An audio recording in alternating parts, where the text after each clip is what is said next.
दोस्तों, मेरे चैनल का नाम कुछ अलग कुछ रोचक है। सर्च कीजिए ये नाम यूट्यूब पर और प्लेलिस्ट में जाकर के रामायण महाभारत पुराण शुरुआत से पढ़ सकते हो, या फिर इस वीडियो के नीचे चैनल के नेम या पिक्चर पर भी क्लिक करके प्लेलिस्ट में जा सकते हो।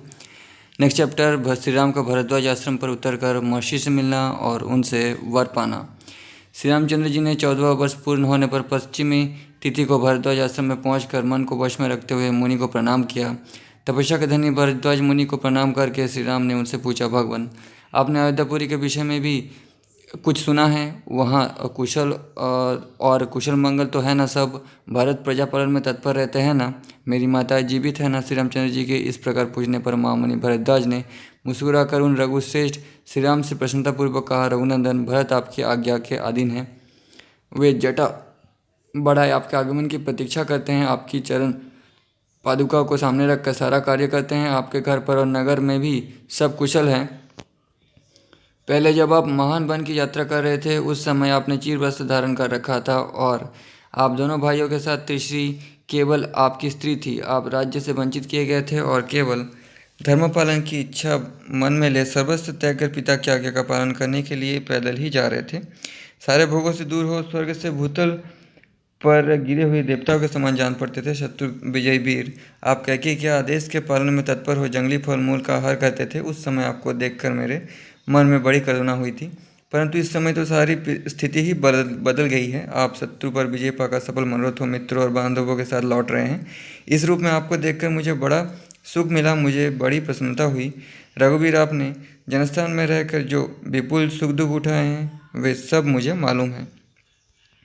वहाँ रहकर आप ब्राह्मणों के कार्य में संलग्न हो समस्त तपस्वी मुनियों की रक्षा करते थे।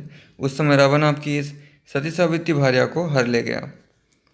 धर्मवत्सल मारीच का कपट मृग के रूप में दिखाई देना, सीता का बलपूर्वक अपहरण होना, इनकी खोज करते समय आपके मार्ग में कबंध का मिलना, आपका पंपा सरोवर के तट पर जाना, सुग्रीव के साथ आपकी मैत्री का होना, आपके हाथ से बाली का मारा जाना, सीता की खोज, पवन पुत्र हनुमान का अद्भुत कर्म, सीता का पता लग जाने पर नल के द्वारा समुद्र पर सेतु निर्माण, हर्ष और उत्साह से भरे हुए वानर युद्धपतियों द्वारा लंकापुरी का दहन, पुत्र बंधु मंत्री सेना और सवारियों सहित बलाभिमानी रावण का आपके द्वारा युद्ध में वध होना, उस देवकंटक रावण के मारे जाने पर देवताओं के साथ आपका समागम होना तथा उनका आपको वर देना, ये सारी बातें मुझे तप के प्रभाव से ज्ञात हैं। मेरे प्रवृत्ति नामक शिष्य वहाँ से अयोध्यापुरी को जाते रहते हैं। तो इस ऋषि ने जो तप के द्वारा देखा था उसी को लिखा गया है। जो दृष्टि था उसको आप मेरा अर्घ और आतिथ्य सत्कार ग्रहण करें। कल सवेरे अयोध्या को जाइएगा। मुनि के इस प्रकार से वचन को सिरधर्य करके हर्ष से भरे हुए श्रीमान राजकुमार श्री राम ने कहा, बहुत अच्छा। फिर उन्होंने उनसे ये वर मांगा, भगवान, वहाँ से अयोध्या जाते समय मार्ग के सब वृक्षों में समय न होने पर भी फल उत्पन्न हो जाए और वे सब के सब मधु की धारा टपकाने लगे, उनमें नाना प्रकार के बहुत से अमृततम सुगंधित फल आ जाएं। भरद्वाज जी ने कहा, ऐसा ही होगा। उनकी इस प्रकार प्रतिज्ञा करते ही उनकी उस वाणी के निकलते ही तत्काल वहाँ के सारे वृक्ष स्वर्गीय वृक्षों के समान हो गए। जिनमें फल नहीं थे उनमें फल आ गए, जिनमें फूल नहीं थे उनमें फूल आ गए। सूखे हुए वृक्षों में भी हरे हरे पत्ते निकल आए और सभी वृक्ष मधु की धारा बहाने लगे। अयोध्या जाने का जो मार्ग था उसके आसपास 3 योजन तक के वृक्ष ऐसे ही लग गए। फिर तो वे सहस्त्र श्रेष्ठ वानर हर्ष से भरकर स्वर्गवासी देवताओं के समान अपनी रुचि के अनुसार प्रसन्नतापूर्वक उन बहुशों के दिव्य फलों का आस्वादन करने लगे। नेक्स्ट चैप्टर, अयोध्या में श्री राम के स्वागत की तैयारी। भरत के साथ सबका श्री राम की आगमनी के लिए नंदीग्राम में पहुंचना, श्री राम का आगमन, भरत आदि के साथ उनका विलाप तथा पुष्पक विमान को कुबेर के पास वापस भेजना। अच्छा, ये परमानंदमय समाचार सुनकर शत्रुवीर का संहार करने वाले सत्य पराक्रमी भरत ने शत्रुघ्न को हर्षपूर्वक आज्ञा दी। तो पुष्पक विमान कुबेर के पास वापस भेज दिया गया, इसलिए आज पुष्पक विमान नहीं है शायद। शुद्धाचारी पुरुष कुल देवता का तथा नगर के सभी देवस्थानों का गाजे बाजे के साथ सुगंधित पुष्पों द्वारा पूजन करें। स्तुति और पुराणों के जानकार सूत समस्त वैताविक भाट बाज बजाने में कुशल सब लोग, सभी गणिकाएँ, राजरानियाँ। गणिकाएँ का मतलब होता है जो शारीरिक संबंध बनाने का काम करती है, सेक्स वर्कर्स होते हैं आज के समय में, जिसको ऐसे कहा जाता है वही। गजरानियाँ, मंत्रीगण, सेनाएँ, सैनिकों की स्त्रियाँ, ब्राह्मण, क्षत्रिय और व्यवसायी संघ के मुखिया लोग श्री रामचंद्र जी का मुख दर्शन करने के लिए नगर से बाहर चले। भरत जी की ये बात सुनकर उस समय गणिकाओं का भी सम्मान किया जाता था, क्योंकि उस समय स्त्री और पुरुष के जो अट्रैक्शन है, जो रिश्ता है, उसका सम्मान किया जाता था, क्योंकि उस समय कामदेव का रिस्पेक्ट किया जाता था। इसलिए भरत जी की ये बात सुनकर शत्रुवीर का संहार करने वाले शत्रुघ्न ने कई हजार मजदूरों की अलग अलग टोलियां बनाकर उन्हें आज्ञा दी, तुम लोग ऊंची नीची भूमियों को समतल बना दो, अयोध्या से नंदीग्राम तक का मार्ग साफ कर दो, आसपास की सारी भूमि पर बर्फ की तरह ठंडे जल का छिड़काव कर दो। तत्पश्चात दूसरे लोग रास्ते में सब और लावा और फूल बिखेर दे। इस श्रेष्ठ नगर की सड़कों के अगल बगल में ऊंची पताकाएं फहरा दी जाए। कल सूर्योदय तक लोग नगर के सब मकानों को सुनहरी पुष्पमालाओं, घनीभूत फूलों के मोटे गजरों, सूत के बंधन से रहित कमल आदि के पुष्पों तथा मंचरंगे अलंकारों से सजा दे। राजमार्ग पर अधिक भीड़ ना हो, इसकी अवस्था के लिए सैकड़ों मनुष्य सब और लग जाएं। शत्रुघ्न का वो आदेश सुनकर सब लोग बड़ी प्रसन्नता के साथ उसके पालन में लग गए। धृष्टि, जयंत, विजय, सिद्धार्य, अर्थसाधक, अशोक, मंत्रपाल और सुमंत्र, ये 8 मंत्री ध्वजा और आभूषणों से विभूषित मत वाले हाथियों पर चढ़कर चले। दूसरे बहुत से महारथी भी सुनहरे रशों से कसी हुई हथिनियाँ, हाथी, घोड़े और रथों पर सवार होकर निकले। ध्वजा पताकाओं से विभूषित हजारों और अच्छे अच्छे घोड़े और घुड़सवारों तथा हाथों में शक्ति, सृष्टि और पास धारण करने वाले सहस्त्र पैदल योद्धाओं से घिरे हुए वीर पुरुष श्री राम की आगवानी के लिए गए। तदनंतर राजा दशरथ की सभी रानियां सवारियों पर चढ़कर कौशल्या और सुमित्रा को आगे करके निकली और कैकेयी सहित सब के सब नंदीग्राम में आ पहुंची। धर्मात्मा एवं धर्म भारत मुख्य मुख्य ब्राह्मणों, वनवासी वर्ग के प्रधानों, वैश्यों और हाथों में माला और मिठाई लिए मंत्रियों से घिरकर अपने बड़े भाई चरण पादुकों को सिर पर धारण किए शंखों और भेरियों की गंभीर ध्वनि के साथ चले। उस समय बंदीजन उनका अभिनंदन कर रहे थे। श्वेत माला से सुशोभित सफेद रंग का छत्र और राजाओं के योग्य सोने से मढ़े हुए 2 श्वेत चमर भी उन्होंने अपने साथ ले रखे थे। भरत जी उपवास के कारण दीन और दुर्बल हो रहे थे। वे चीर वस्त्र और कृष्ण मृग चर्म धारण किए हुए थे। भाई का आगमन सुनकर पहले पहले उन्हें महान हर्ष हुआ था। महात्मा भरत उस समय श्री राम की आगवानी के लिए आगे बढ़े। घोड़ों की टोपों, रथ के पहियों की नेमियों और संग एवं दुदुम्बियों के गंभीर नादों से सारी पृथ्वी हिलती सी जान पड़ती थी। शंखों और दुदुम्बियों की ध्वनियों से मिले हुए हाथियों के गर्जन शब्द भी भूतल को कंपित सा किए देते थे।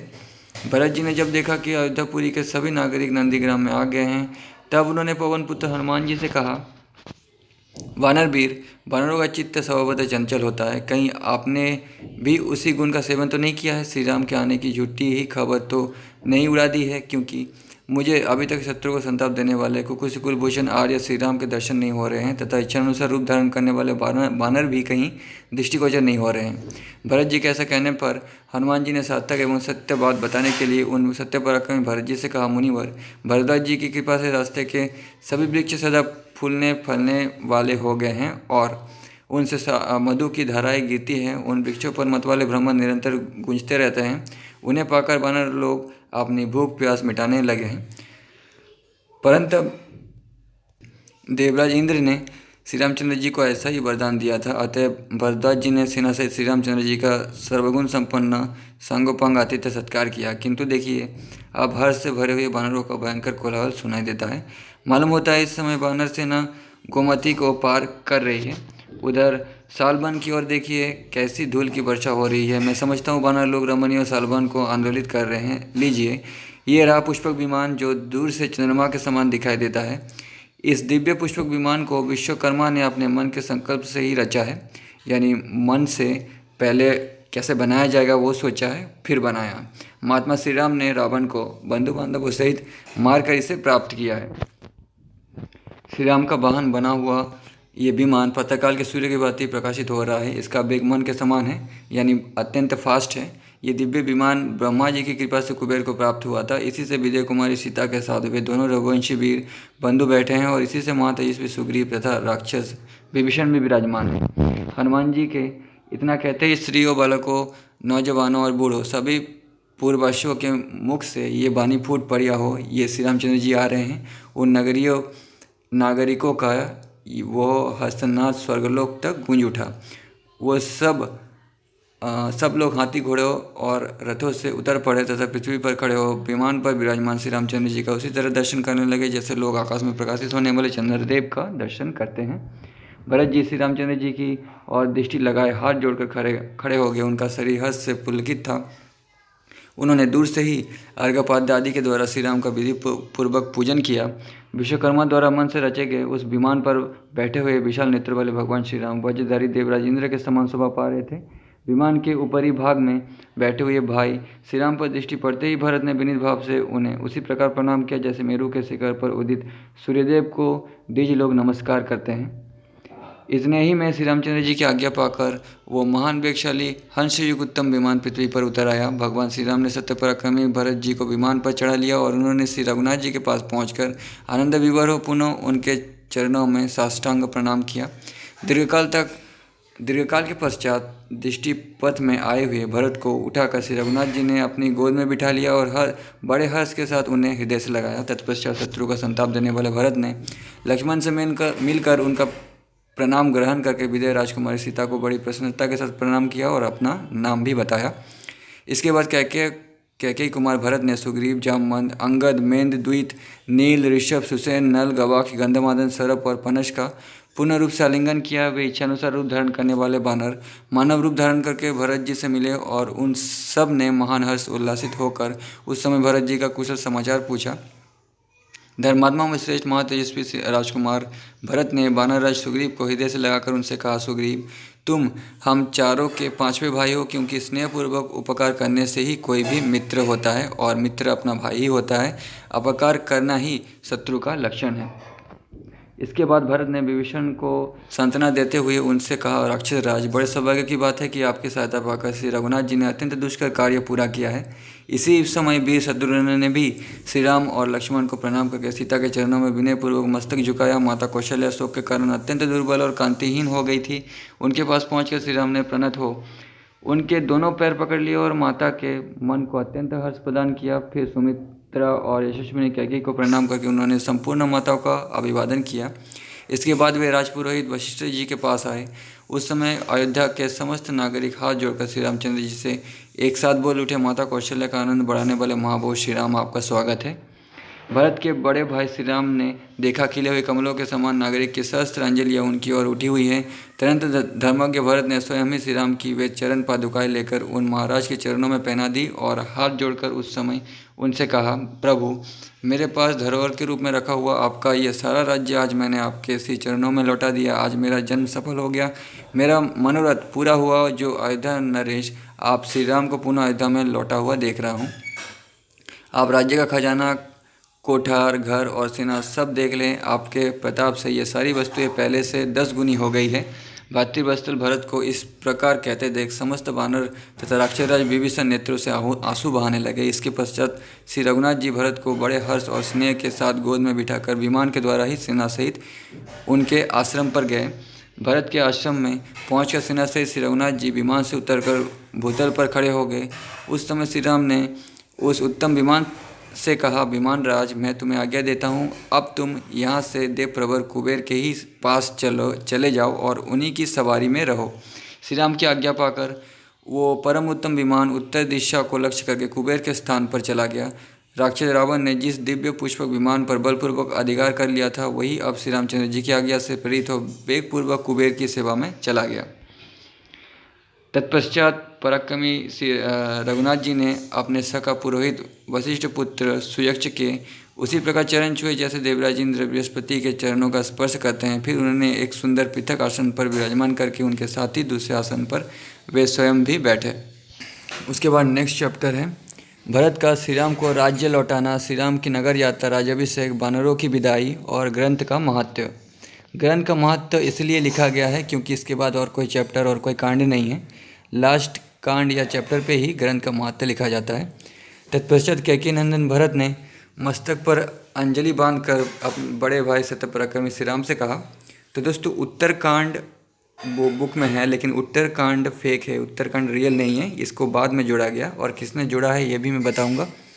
आपने मेरी माता का सम्मान किया और ये राज्य मुझे दे दिया। जैसे आपने मुझे दिया उसी तरह मैं अब फिर आपको वापस दे रहा हूँ।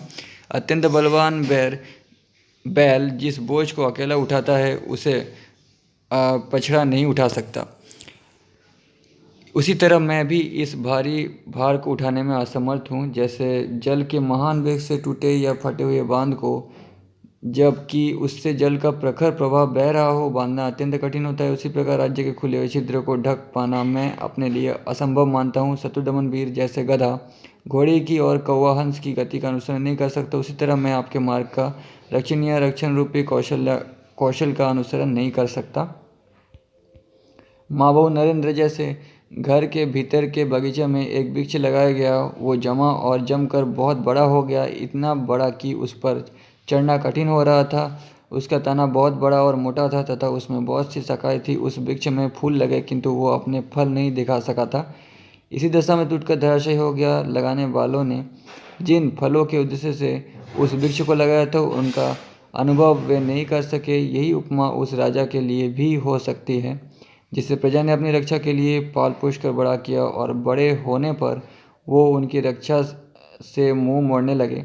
इस कथन के तात्पर्य को आप समझिए। यदि भर्ता होकर भी आप हम वित्त का भरण पोषण नहीं करेंगे तो आप भी उस निष्फल वृक्ष के समान ही समझे जाएंगे। रघुनंदन, अब तो हमारी यही इच्छा कि जगत के सब लोग आपका राज्याभिषेक देखें, मध्यकाल के सूर्य की भांति आपका तेज और प्रताप बढ़ता रहे। आप विविधि वाद्यों की मधुर ध्वनि, कागजी और तथा नुपुरों की झंकार और गीत का मनोरम शब्द सुनकर सोए और जागे। तब तक नक्षत्र मंडल घूमता है और जब तक नक्षत्र मंडल घूमता है, जब तक ये पृथ्वी स्थित है, तब तक आप इस संसार के स्वामी बने रहें। भरत की ये बात सुनकर शत्रु नगरी पर विजय पाने वाले भगवान श्री राम ने तथास्तु कहकर उसे मान लिया और वे एक सुंदर आसन पर विराजमान हुए, यानी बैठे। फिर शत्रुघ्न की आज्ञा से निपुण नाई बुलाए गए, जिनके हाथ हल्के और तेज चलने वाले थे। उन सब ने श्री रघुनाथ जी को घेर लिया। पहले भरत ने स्नान किया, फिर महाबली लक्ष्मण ने, तत्पश्चात वानरराज सुग्रीव और अक्षयराज विभीषण ने भी स्नान किया। तत्पश्चात तदनंतर जटा का शोधन करके श्री राम ने स्नान किया। फिर विचित्र पुष्पमाला, सुंदर अनुलेपन और बहुमूल्य पीताम्बर धारण करके आभूषणों की शोभा से प्रकाशित होते हुए वे सिंहासन पर विराजमान हुए। इक्ष्वाकु कुल की वृद्धि कीर्ति करने वाले शोभाशाली पराक्रमी भी शत्रुघ्न ने श्री राम और लक्ष्मण को सिंगार धारण कराया। उस समय राजा दशरथ की सभी मनस्विनी रानियों ने स्वयं अपने हाथों से सीता जी का मनोहर श्रृंगार किया। पुत्र वत्सला कौशल्या ने अत्यंत हर्ष और उत्साह के साथ बड़े यत्न से समस्त वानर पत्नियों का सुंदर श्रृंगार किया। तत्पश्चात शत्रुघ्न जी की आज्ञा से सारथी सुमंत जी एक सर्वांग सुंदर रथ जोत कर ले आए। अग्नि और सूर्य के समान दैवित्यमान उस दिव्य रथ को खड़ा देख शत्रुनगरी पर विजय पाने वाले महाबाहु श्री राम उस पर आरूढ़ हुए। सुग्रीव और हनुमान जी दोनों देवराज इंद्र के समान कांतिमान थे। दोनों के कानों में सुंदर कुंडल शोभा पा रहे थे। वे दोनों ही स्नान करके दिव्य वस्त्रों से विभूषित और नगर की ओर चले। स्नान करने का मतलब है नहा धोकर। सुग्रीव की पत्नियां और सीता जी समस्त आभूषणों से विभूषित और सुंदर कुंडलों से अलंकृत हो नगर देखने की उत्सुकता मन में लिए सवारियों पर चली। अयोध्या में राजा दशरथ के मंत्री पुरोहित वशिष्ठ जी को आगे करके श्री रामचंद्र जी के राज्याभिषेक के विषय में आवश्यक विचार करने लगे। अशोक, विजय और सिद्धार्थ ये तीनों मंत्री एकाग्रचित हो श्री रामचंद्र जी के अद्भुत दया तथा नगर की समृद्धि के लिए परस्पर मंत्रणा करने लगे। उन्होंने सेवकों से कहा, विजय के योग्य जो महात्मा श्री रामचंद्र जी हैं, उनके अभिषेक के लिए जो जो आवश्यक कार्य करना है वो सब मंगलपूर्वक तुम सब लोग करो। इस प्रकार आदेश देकर वे मंत्री और पुरोहित जी श्री रामचंद्र जी के दर्शन के लिए तत्काल नगर से बाहर निकले। जैसे सहस्त्र नेत्रधारी इंद्र हरे रंग के घोड़े से जुते हुए रथ पर बैठकर यात्रा करते हैं, उसी प्रकार निष्पाप श्री राम एक श्रेष्ठ रथ पर आरूढ़ हो अपने उत्तम नगर की ओर चले। उस समय भरत ने सारथी बनकर घोड़ों की बागडोर अपने हाथ में ले रखी थी। शत्रुघ्न ने छत्र लगा रखा था और लक्ष्मण उस समय श्री रामचंद्र जी के मस्तक पर चंबर डुला रहे थे। एक और लक्ष्मण थे और दूसरी ओर अक्षयराज विभीषण खड़े थे। उन्होंने चंद्रमा के समान कांतिमान दूसरे श्वेत चंबर हाथ में ले रखा था। उस समय आकाश में खड़े हुए ऋषियों और मरुदगणों सहित देवताओं के समुदाय श्री रामचंद्र जी के स्तवन की मधुर ध्वनि सुन रहे थे। तदनंतर महातेजस्वी वानरराज सुग्रीव शत्रुंजय नामक पर्वताकार गजराज पर आरूढ़ हुए। वानर लोग 9000 हाथियों पर चढ़कर यात्रा कर रहे थे। वे उस समय वानर रूप धारण किए हुए थे और सब प्रकार के आभूषणों से विभूषित थे। पुरुष सिंह श्री राम शंकर ध्वनि तथा दुदुम्बियों के गंभीर नाद के साथ प्रसाद मालाओं से अलंकृत अयोध्यापुरी की ओर प्रस्थित हुए। अयोध्यावासियों ने अतिरथी श्री रघुनाथ जी को रथ पर बैठकर आते देखा। उनका श्री विग्रह दिव्य कांति से प्रकाशित हो रहा था और उनके आगे आगे अग्रगामी सैनिकों का जत्था चल रहा था। उन सब ने आगे बढ़कर श्री रघुनाथ जी को बधाई दी और श्री राम ने भी बदले में उनका अभिनंदन किया। फिर वे सब पूर्ववासी भयों से घिरे हुए महात्मा श्री राम के पीछे पीछे चलने लगे। जैसे नक्षत्र से घिरे हुए चंद्रमा सुशोभित होते हैं, उसी प्रकार मंत्रियों, ब्राह्मणों और प्रजाजनों से घिरे हुए श्री रामचंद्र जी अपनी दिव्य कांति से उदासित हो रहे थे। सबसे आगे बाजे वाले थे। वे आनंदमग्न हो तुरही, करताल और स्वस्तिक बजाते तथा मांगलिक गीत गाते थे। उन सब के साथ श्री रामचंद्र जी नगर की ओर बढ़ने लगे। श्री रामचंद्र जी के आगे अक्षत और सुगंध से युक्त पात्र, गो, ब्राह्मण कन्याएं तथा हाथ में मिठाई ले आने का अनेक मनुष्य चल रहे थे। श्री रामचंद्र जी अपने मंत्रियों से सुग्रीव की मित्रता, हनुमान जी के प्रभाव तथा अन्य बानरों के अद्भुत पराक्रम की चर्चा करते हुए जा रहे थे। बानरों के पुरुषार्थ और राक्षसों के बल की बात सुनकर अयोध्यावासियों का बड़ा विस्मय हुआ। श्री राम ने विभीषण से मिलने का प्रसंग भी अपने मंत्रियों को बताया। ये सब बताकर बानरों सहित तेजस्वी श्री राम ने हष्टपुष्ट मनुष्यों से भरी हुई अयोध्यापुरी में प्रवेश किया। उस समय पूर्ववासियों ने अपने अपने घर पर लगी हुई पताकाएं ऊंची कर दी। फिर श्री रामचंद्र जी इक्ष्वाकुवंशी राजाओं के उपयोग में आए हुए पिता के रमणीय भवन में गए। उस समय रघुकुल नंदन राजकुमार श्री राम ने महात्मा पिताजी के भवन में प्रवेश करके माता कौशल्या, सुमित्रा और कैकेयी के चरणों में मस्तक झुकाकर धर्मात्माओं में श्रेष्ठ भरत से अर्थयुक्त मधुर वाणी में कहा, भरत, मेरा जो अशोक वाटिका से घिरा हुआ मुक्ता एवं बैतूरी मणि से जटित विशाल भवन है, वो सुग्रीव को दे दो। उनकी आज्ञा सुनकर सत्य पराक्रमी भरत ने सुग्रीव का हाथ पकड़कर उस भवन में प्रवेश किया। फिर शत्रुघ्न की आज्ञा से अनेकानेक सेवक उसमें तिल के तेल से चलने वाले बहुत से दीपक, पलंग और बिछौने लेकर शीघ्र ही गए। तत्पश्चात महातेजस्वी भरत ने सुग्रीव से कहा, प्रभु भगवान श्री राम के अभिषेक के निमित्त जल लाने के लिए आप अपने दूतों को आज्ञा दीजिए। तब सुग्रीव ने उसी समय 4 श्रेष्ठ वानरों को सब प्रकार के रत्नों से विभूषित 4 सोने के घड़े देकर कहा, वानरों, तुम लोग कल प्रातःकाल ही चारों समुद्र के जल से भरे हुए घोड़ों के साथ उपस्थित रहकर आवश्यक आदेश की प्रतीक्षा करो। सुग्रीव के इस प्रकार आदेश देने पर हाथी के समान विशालकाय महामनुष्य वानर, जो गरुड़ के समान शीघ्रगामी थे, तत्काल आकाश में उड़ चले, यानी छलांग मारी। जाने की गति तेज थी, इसलिए उड़ने का यहाँ पे जिक्र ही हुआ है, लेकिन उन्होंने छलांग मारी थी। जामन, हनुमान, गवय और वृषभ, ये सभी वानर चारों समुद्र से और 500 नदियों से भी सोने के बहुत से कलश भर लाए। जिनके पास ऋचों की बहुत सी सुंदर सेना है, वे शक्तिशाली जामन संपूर्ण रत्नों से विभूषित सुवर्ण में कलश लेकर गए और उसमें पूर्व समुद्र का जल भरकर ले आए। ऋषभ दक्षिण समुद्र से शीघ्र ही एक सोने का घड़ा भर लाए। वो लाल चंदन और कपूर से ढका हुआ था। वायु के समान वेगशाली गवाई एक रत्न निर्मित विशाल कलश के द्वारा पश्चिम दिशा के महासागर से शीतल जल भर लाए। गरुड़ तथा वायु के समान तीव्र गति से चलने वाले धर्मात्मा सर्वगुण संपन्न पवनपुत्र हनुमान जी भी उत्तरवर्ती महासागर से शीघ्र जल ले आए।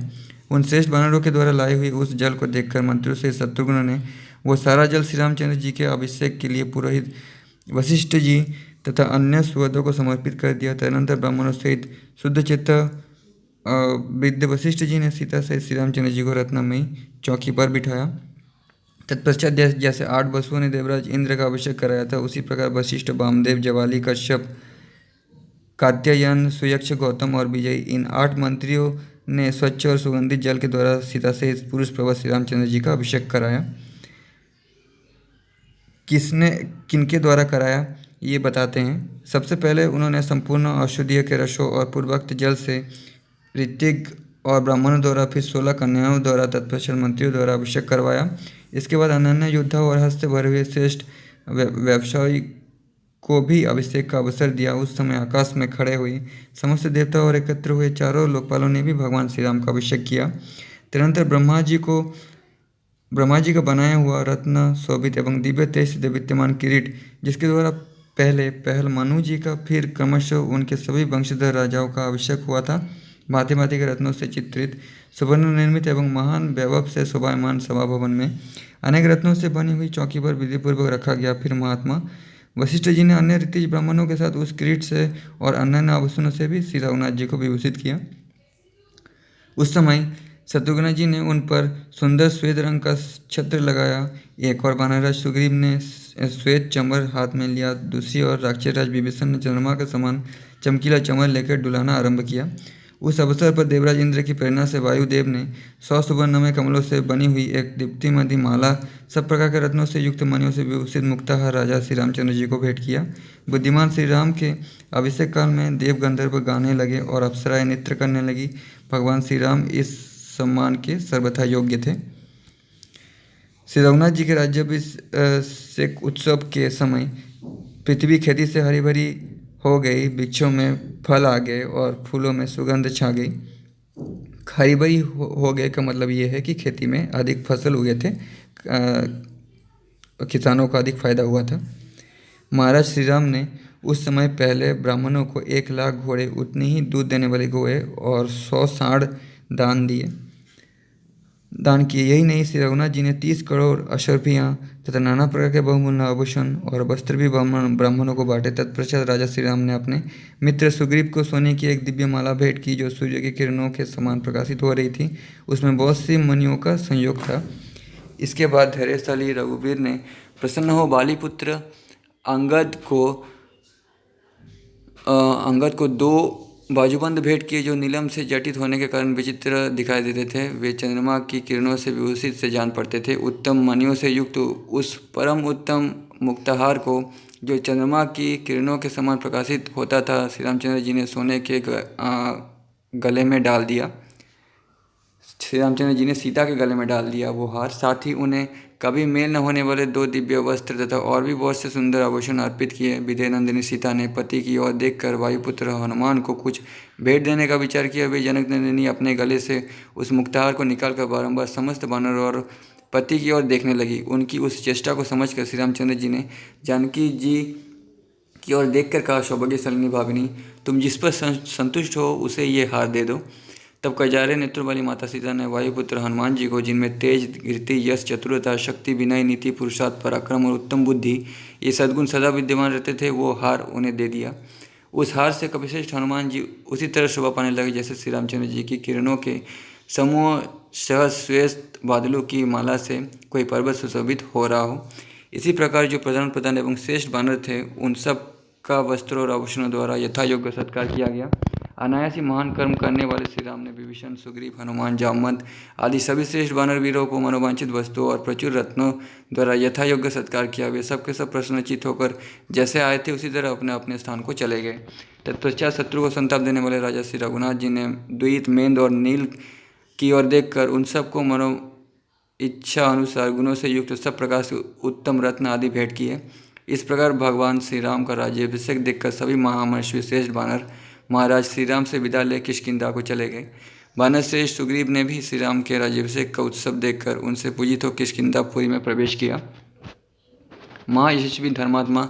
तो दोस्तों, यहाँ पे कहीं भी ऐसा नहीं लिखा हुआ है कि जब सीता जी ने हनुमान जी को हार दिया तब हनुमान जी ने अपना छाती फाड़कर राम और सीता का चित्र दिखाया। छाती फाड़ने पर तो हनुमान जी जीवित ही नहीं रहे थे, तो मतलब ये हनुमान जी छाती फाड़कर राम और सीता दिखाए थे, ये बात झूठी है। ठीक है, पता नहीं ये अंधविश्वास और झूठ कहाँ से फैला है। तुलसीदास रामायण से ही फैलाया होगा शायद। महायशस्वी धर्मात्मा विभीषण भी अपने कुल का वैभव, अपना राज्य पाकर अपने साथी श्रेष्ठ निशाचरों के साथ लंकापुरी को चले गए। अपने शत्रु का वध करके परम उदार महामनस्वी श्री रघुनाथ जी बड़े आनंद के साथ समस्त राज्य का शासन करने लगे। उस धर्मवत्सल श्री राम ने धर्मज्ञ लक्ष्मण से कहा, धर्मज्ञ लक्ष्मण, पूर्ववर्ती राजाओं ने चतुरंगिनी सेना के साथ जिसका पालन किया था, उसी इस भूमंडल के राज्य पर तुम मेरे साथ प्रतिष्ठित हो। अपने पिता पितामह और पर पितामहों ने जिस राज्यभार को पहले धारण किया था, उसी को मेरी समान तुम भी युवराज पद पर स्थित होकर धारण करो। परंतु श्री रामचंद्र जी के सब तरह से समझाने और नियुक्त किए जाने पर भी जब सुमित्रानंदन लक्ष्मण ने उस पद को नहीं स्वीकार किया, तब महात्मा श्री राम ने भरत को युवराज पद पर अभिषिक्त किया। राजकुमार महाराज श्री राम ने अनेक बार पौंडरिक, अश्वमेध, वाजपेयी और अन्य नाना प्रकार के यज्ञों का अनुष्ठान किया। श्री रघुनाथ जी ने राज्य पाकर 11 सहस्त्र वर्षों तक उसका पालन और 100 अश्वमेध यज्ञ का अनुष्ठान किया। 11 सहस्त्र वर्ष तो उस समय के कैलकुलेशन के हिसाब से लिखा गया है, हालांकि ये हिंदी में लिखा गया है, संस्कृत में इसका मतलब बनता है 100 वर्षों तक। ठीक है, उस समय लोगों की उम्र थोड़ी सी ज़्यादा हुआ करती थी। महाभारत में थोड़ी सी कम हो गई लोगों की उम्र, और आज के समय और भी कम हो गई है। जैसे आपने सुना होगा कि टीपू सुल्तान की तलवार जो थी वो 50 किलो भारी थी, आज के समय में उठाया नहीं जा सकता। तो ये सब फिजिकल एबिलिटी के कारण होता है। वर्षों तक उसका पालन और 100 अश्वमेध यज्ञ का अनुष्ठान किया। उस यज्ञों में उत्तम अश्व छोड़े गए थे और ऋतुजों को बहुत अधिक दक्षिणाएं बांटी गई थी।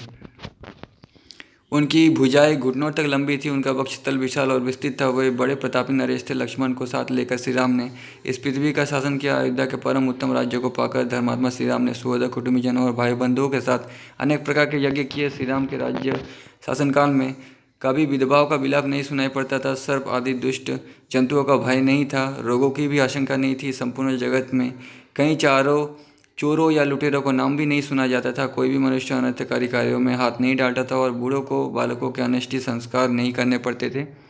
वो लोग सदा प्रसन्न रहते थे, सभी धर्मपरायण थे और श्री राम पर ही बारंबार दृष्टि रखते हुए वे कभी एक दूसरे को कष्ट नहीं पहुंचाते थे।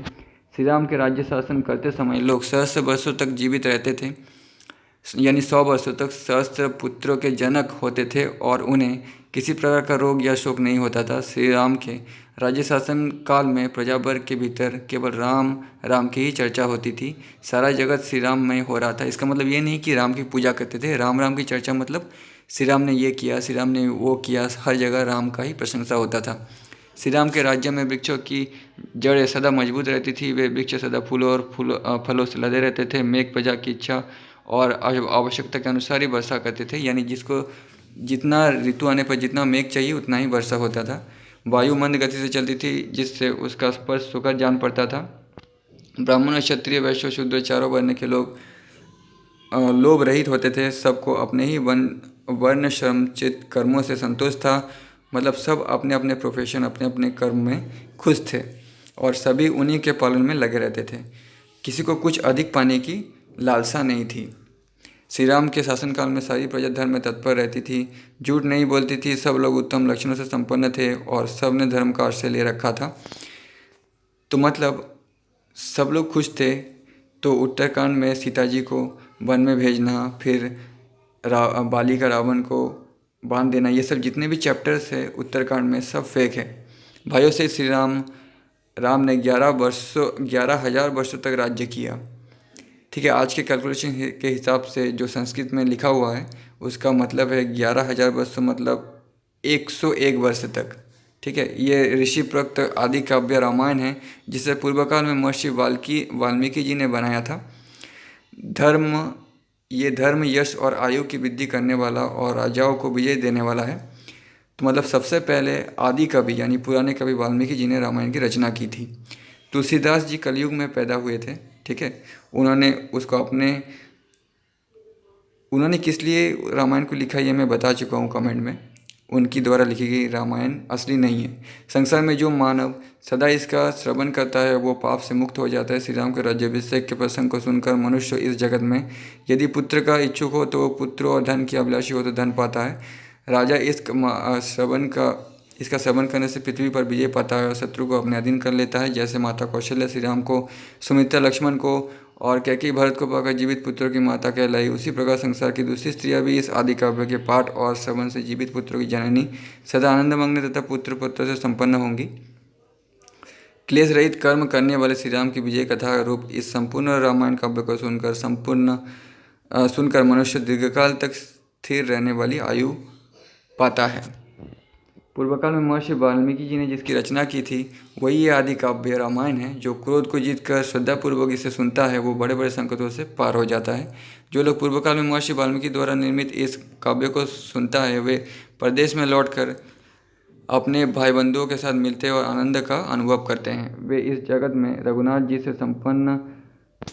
जी से समस्त मनोवांछित फलों को प्राप्त कर लेते हैं। इसके श्रवण से समस्त देवता श्रोताओं पर प्रसन्न होते हैं तथा जिसके घर में विघ्नकारी ग्रह होते हैं उसके वे सारे ग्रह शांत हो जाते हैं। राजा इसके श्रवण से भूमंडल पर विजय पाता है। परदेश में निवास करने वाला पुरुष सकुशल रहता है और रजस्वला स्त्रियाँ इससे सुनकर श्रेष्ठ पुत्र का जन्म देती है। जो इस प्राचीन इतिहास का पूजन या पाठ करता है, पूजन का मतलब है रिस्पेक्ट और पाठ का मतलब है पढ़ना, ये दोनों करता है, वो सब पापों से मुक्त होकर बड़ी आयु पाता है। क्षत्रियों को चाहिए कि वे प्रतिदिन मस्तक झुकाकर प्रणाम करके ब्राह्मणों के मुख से इस ग्रंथ का श्रवण करें। इससे उन्हें ऐश्वर्य और पुत्र की प्राप्ति होगी, इसमें संशय नहीं है। जो नित्य इस संपूर्ण रामायण का श्रवण एवं पाठ करता है, उस पर सनातन विष्णु स्वरूप भगवान श्री राम का सदा प्रसन्नता बना रहता है। साक्षात आदिदेव महाभो पापहारी प्रभु नारायण ही रघुकुल तिलक श्री राम है तथा भगवान शेष ही लक्ष्मण कहलाते हैं, और शेष भी विष्णु का ही रूप है। श्रोताओं, आप लोगों का कल्याण हो। ये पूर्वघटित आख्यान ही इस प्रकार रामायण काव्य के रूप में वर्णित है। आप लोग पूर्ण विश्वास के साथ इसका पाठ करें, इससे आपके वैष्णव बल की वृद्धि होगी। रामायण के हृदय में धारण करने और सुनने से सब देवता संतुष्ट होते हैं। इसके श्रवण से पितरों को भी सदा तृप्ति मिलती है। जो लोग श्री रामचंद्र जी में भक्तिभाव रखकर महर्षि वाल्मीकि निर्मित इस रामायण संहिता को लिखते हैं, उनका स्वर्ग में निवास होता है। इसीलिए तुलसीदास जी ने अपने ही मन मुताबिक रामायण को लिखा था, क्योंकि उन्होंने जब ये रामायण पढ़ा तो उन्होंने ये भी पढ़ा कि जो लिखता है वो स्वर्ग में जाता है, इसलिए उन्होंने लिख दिया अपने ही मन मुताबिक एक तुलसीदास रामायण या रामचरितमानस, हनुमान चालीसा, जो भी कहिए, इसीलिए उन्होंने लिखा। और दूसरा कारण तो मैं बता चुका हूँ बहुत बार, वो बताऊंगा तो वीडियो बड़ा हो जाएगा। इस शुभ और गंभीर अर्थ से युक्त काव्य को सुनकर मनुष्य के कुटुंब और धन धान्य की वृद्धि होती है। उसे श्रेष्ठ गुण वाली सुंदरी स्त्रियाँ सुलभ होती है तथा इस भूतल पर वो अपने सारे मनोरथ को प्राप्त कर लेता है। ये काव्य आयु, आरोग्य, यश और भातृ प्रेम को बढ़ाने वाला है। ये उत्तम विद्धि प्रदान करने वाला मंगलकारी है। अतः समृद्धि की इच्छा रखने वाला सत्पुरुषों को इस उत्साहवर्धक इतिहास का नियम पूर्वक श्रवण करना चाहिए। युद्धकांड संपूर्ण। तो ये थी रामायण की वीडियो जो समाप्त हो गई है।